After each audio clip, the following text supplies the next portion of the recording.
How to delete a Snapchat story.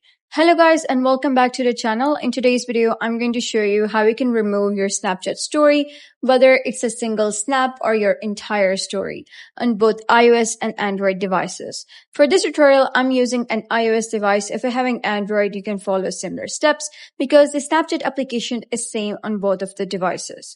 So if you have uploaded your Snapchat story by mistake or you just don't want the story to be there anymore and you wish to delete it, what you got to do is simply click on your profile at the top left. But if you have uploaded the story, you will be able to see the story instead of your profile.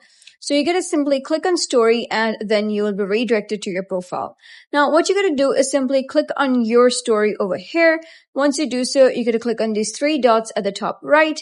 And after that, you'll be able to see four options: delete snap, save snap, remix snap, export, or send snap.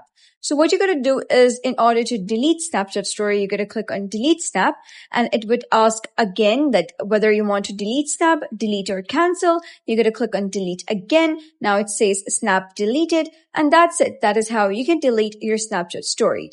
So if you found this guide helpful, give it a thumbs up and don't forget to subscribe for more helpful tutorials. I'll see you in the next video.